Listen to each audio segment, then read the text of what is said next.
नमस्कार दोस्तों, मैं हूं विशाल और स्वागत करता हूं आप सभी का आपके अपने YouTube प्लेटफॉर्म यूपी संगम बाय एमडी क्लासेस पर।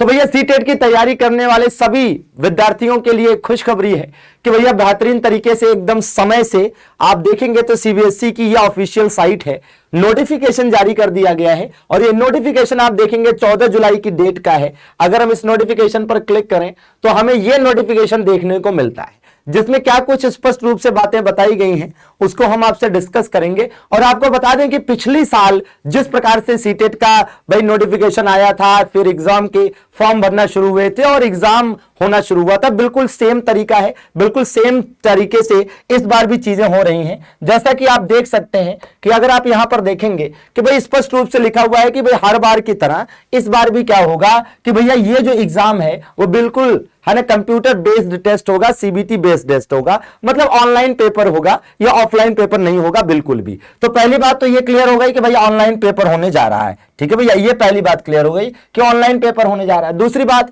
ये 16वां संस्करण है और आगे स्पष्ट रूप से बताया गया है कि भैया क्या है कि विस्तृत सूचना इसकी जो है वो ऑफिशियल वेबसाइट ctet.nic.in पर उपलब्ध होगी। ठीक है भैया, ये स्पष्ट रूप से यहां पर बताया गया है कि आपको इसी ऑफिशियल वेबसाइट से नोटिफिकेशन आगे डाउनलोड करके चीजों को ऑथेंटिक जानकारी लेनी है। अगर हम फीस की बात करें तो भैया जनरल और ओबीसी के लिए अगर एक पेपर है ना भाई, जैसे दो पेपर होते हैं, पेपर 1 और पेपर 2 होता है, तो दोनों में से केवल एक पेपर का फॉर्म फिल करते हैं तो 1000 रुपए फीस है और दोनों पेपर फिल करते हैं तो 1200 रुपए फीस है। एससी एसटी और विकलांग कैटेगरी के लिए भाई यहां पर 500 रुपए फीस है, एक पेपर अगर फॉर्म फिल करते हैं और अगर दोनों पेपर का करते हैं तो 600 रुपए है। ठीक है भैया, तो ये चीज है। अब इसके बारे में आप देखिए, जैसे पिछली बार क्या हुआ था कि पिछली बार भी इसी प्रकार से लगभग जुलाई के आसपास नोटिफिकेशन इसी प्रकार से जारी किया गया था और मिड सितंबर से फॉर्म फिल होना शुरू हुआ था और दिसंबर में जाकर पेपर स्टार्ट हुआ था। तो इस बार भी कुछ ऐसा ही होना है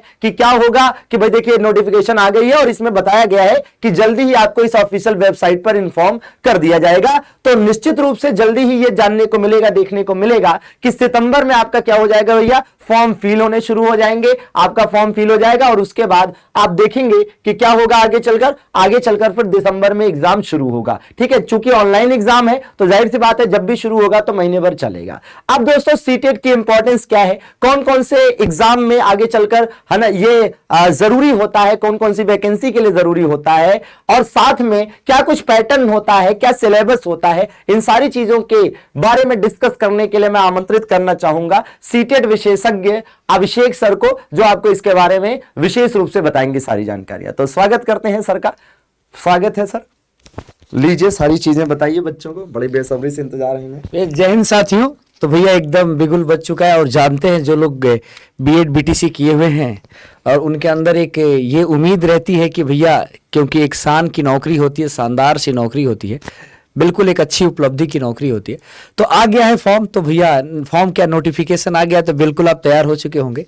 और जिन लोगों को तैयारी शुरू करनी है वो नोटिफिकेशन के साथ ही तैयारी शुरू करता है। तो यूपी संगम के इस प्लेटफॉर्म पे जैसे सर ने आपको बताया कि फॉर्म के बारे में कि भैया जैसे फॉर्म का फीस कितना है, 16वां चरण है। पिछली बार पहली बार कंप्यूटर बेस्ड था, इस बार दूसरी बार होगा।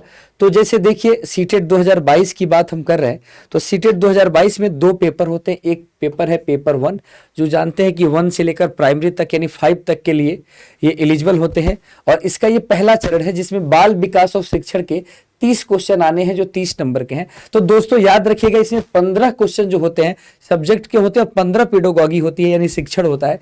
तो ऐसे ही गणित में भी 15 नंबर इसके हैं और 15 पेडागॉजी हैं। भाषा में भी, भाषा में आप एक इंग्लिश और हिंदी ले सकते हैं, एक संस्कृत ले सकते हैं। तो इसी तीनों में से आपको 2 भाषा चुननी होती है। और इसके अलावा प्रायोगिक अध्ययन जो है आपको 30 नंबर का है, जिसमें 15 नंबर आपका क्या होता है, शिक्षण होता है और 15 नंबर आपका सब्जेक्ट होता है। तो बिल्कुल पूरी तरीके से 150 में आप 140 135 नंबर ला सकते हैं अगर थोड़ा भी मेहनत करें, अपने आप को पुश करें और एक बेहतर मोटिवेशन के साथ अगर काम करें। तो दोस्तों ये 150 मिनट का है, निगेटिव मार्किंग नहीं है, यानी आप जानते हैं नो निगेटिव मार्किंग है।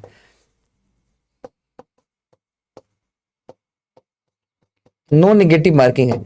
तो आइए दोस्तों इसके आगे चलते हैं और पेपर 2 के बारे में देखते हैं। पेपर 2 में सब्जेक्टों की संख्या जो होती है 4 हो जाती है। यहाँ पर बाल विकास और शिक्षण पहला, जिसमें आप 30 नंबर देखते हैं, भाषा 30, भाषा 2 30, ये आपके पास 3 पेपर हो गए। इसके बाद साइंस और मैथ है जो 60 नंबर का है, और इसके बाद सोशल स्टडीज है। तो कैसे समझेंगे इसको? साइंस और मैथ 60 नंबर का है, 60 नंबर का मतलब 30 नंबर आपके इसके, 30 नंबर इसके, या सोशल स्टडीज, जो लोग सोशल स्टडीज से होंगे वो 60 नंबर सोशल स्टडीज का तैयार करेंगे, और बाकी लोगों का साइंस और मैथ होगा। तो यहां पर आप देख सकते हैं 150 क्वेश्चन, 150 नंबर का ये पेपर 2 है। और पेपर 1 और पेपर 2 जो लोग बीएड किए हुए हैं, दोनों के लिए एलिजिबल होते हैं, वो भर सकते हैं। और 1200 रुपये जनरल के लिए है, ओबीसी के लिए, बाकी SC ST के लिए आप देख रहे हैं 600 का है। तो बिल्कुल मेरी कोशिश ये होगी कि भैया आप लोगों को जो भी नौकरी आ रही है शिक्षक भर्ती की, वो पूरी बातें बताएं, और आप लोगों की बाकी आगे के फ्यूचर के लिए कुछ रास्ता आसान करें। तो भैया आखिरकार ये क्यों सीटेट का एग्जाम क्यों देना चाह रहे हैं? ये सीटेट का पेपर देके मिलेगा क्या? तो सीटेट के पेपर देने के बाद सरकारी नौकरी मिलनी है। सरकारी नौकरी कौन सी मिलेगी भैया? तो शिक्षक की मिलेगी। सरकारी नौकरी में आप सहायक शिक्षक के, सहायक शिक्षक के पोस्ट पर अपॉइंट होंगे। शिक्षक कह लीजिए या सहायक शिक्षक के पोस्ट पे अपॉइंट होते हैं। तो ये जो शिक्षक होते हैं, इनके बारे में अगर हम बात करें तो ये किस किस एग्जाम के तहत होंगे? जैसे राज्य सरकार के, तो राज्य सरकार के जो एग्जाम होता है, जैसे यूपी गवर्नमेंट जब कराती है तो इसको एस्टेट के नाम से कराती है, सुपर टेट के नाम से कराती है। ऐसे हर राज्य अपने अपने सुपर टेट को कराते हैं, सेकेंड पेपर को कराते हैं। उसमें हर जगह सीटेट एलिजिबल है, और सीटेट एक बार है, लाइफ टाइम के लिए एलिजिबिलिटी आपको मिल जाती है। दूसरे पेपर देने के लिए आप एलिजिबल हो जाते हैं। दूसरी बात, आप नवोदय विद्यालय स्कूल है, आप केंद्रीय विद्यालय स्कूल है, आप दिल्ली का है, DSSB है, इसके अलावा कस्तूरबा गांधी है।